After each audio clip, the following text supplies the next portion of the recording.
Hello guys, one second, welcome to my YouTube channel brain builder Kailash. आपके लिए अगला topic लेके आया हूं इश्यू ऑफ शेयर्स का। पिछले वीडियो में मैंने आपको एक्सप्लेन किया था शेयर्स को पार पे, प्रीमियम पे, डिस्काउंट पे कैसे इश्यू किया जाता है। नेक्स्ट टॉपिक है कॉल इन एरियर्स और call in advance.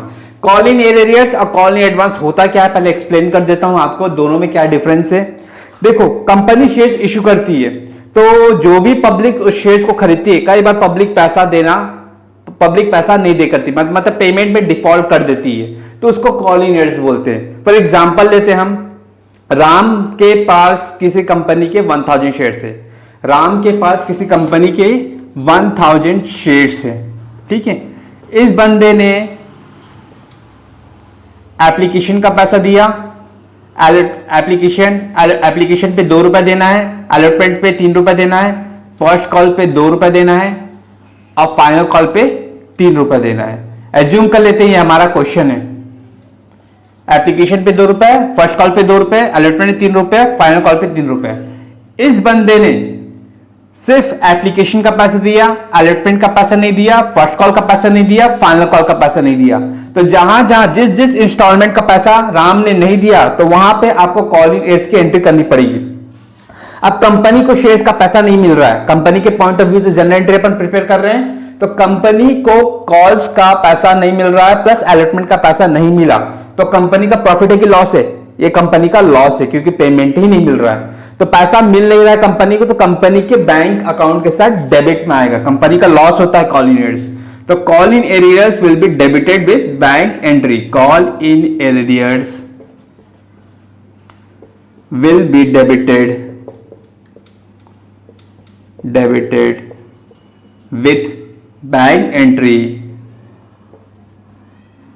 with bank entry where amount is not received।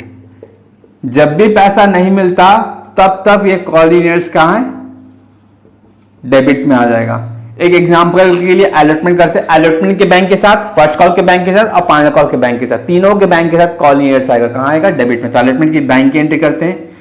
पहला एंट्री नॉर्मल रहेगा, अलॉटमेंट का, एप्लीकेशन की 2 एंट्री करना है। उसके बाद अलॉटमेंट का पहला एंट्री नॉर्मल रहेगा, ड्यू का entry.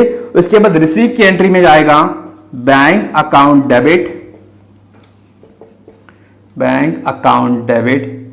Call in arrears account debit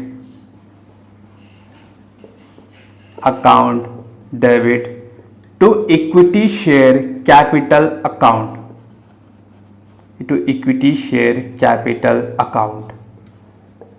amount. Call in arrears में जाएगा 1000 शेयर्स के पीछे, 1000 शेयर्स के पीछे 3 रुपए नहीं दिया, तो 1000 इंटू 3 करके 3000 रुपीज चले जाएगा।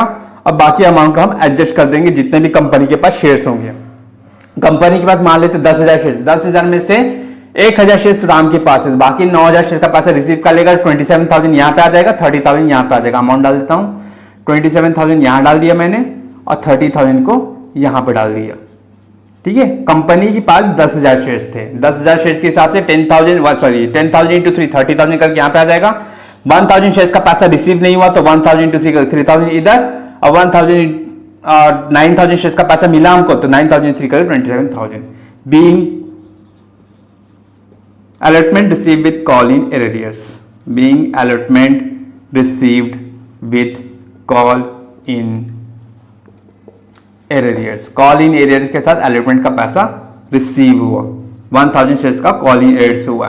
वैसे फर्स्ट कॉल के बैंक के साथ आ जाएगा bank account debit, call in arrears account debit to equity share first call account, 1000 into 2 करके कॉल इन एरियर्स में चले जाएगा। और फाइनल कॉल के बैंक एंट्री के साथ भी सेम होगा, bank account debit, final call account debit to equity share final call account, तो कॉल इन एरियर्स से चले जाएगा आपका 1000 इंटू 3 3000। होप गाइस समझ में आएगा कॉल इन एरियर्स। अब देखते हैं call in advance. Call in advance मतलब कंपनी, जो शेयर होल्डर्स होते हैं कंपनी के, वो पैसा आगे से एडवांस में दे देते हैं। एडवांस में देना मतलब आगे से देना।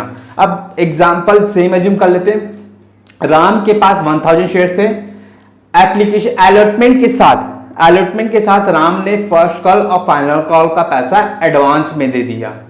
राम ने फर्स्ट कॉल और फाइनल कॉल का पैसा, फर्स्ट और फाइनल कॉल मिला के कितने रुपीज है? 5 रुपीज। 5 रुपीज का पेमेंट एक्स्ट्रा यहां पे दिया है अलॉटमेंट के साथ, कॉल इन एडवांस। तो अलॉटमेंट में एडवांस मिल रहा है, तो अलॉटमेंट के बैंक के एंट्री के साथ अपन इसको नोट करेंगे। तो एंट्री होगी, अलॉटमेंट की बैंक की एंट्री होगी बैंक अकाउंट डेबिट। अब कॉल इन एडवांस क्या होता है, कंपनी का प्रॉफिट होता है तो क्रेडिट में आएगा। Call in advance will be credited with bank entry, call in advance will be credited with bank entry, bank के एंट्री के साथ क्रेडिट में आएगा। किसके बैंक की एंट्री के साथ, अलॉटमेंट के बैंक के साथ। अलॉटमेंट में क्यों, क्योंकि अलॉटमेंट में ही राम ने फर्स्ट कॉल में फाइनल कॉल का पैसा दिया है, तो अलॉटमेंट का बैंक एंट्री होगा bank account debit, bank account debit to equity share allotment account, to equity share allotment account, to call in advance account.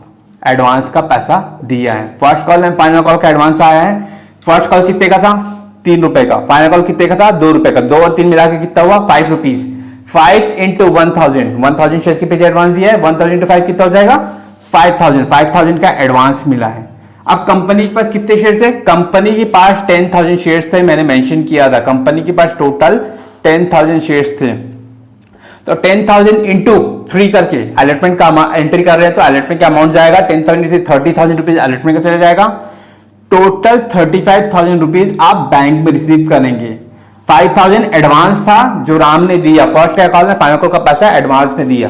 Narration हो जाएगा being allotment received with call in advance, being allotment received with call in advance, advance के साथ receive किया है। ठीक है guys, कोई भी डाउट होगा तो कमेंट सेक्शन पे कमेंट करके पूछ सकते हैं, आपको नोट डाउन करना नोट डाउन कर सकते हैं। Thank you so much for watching.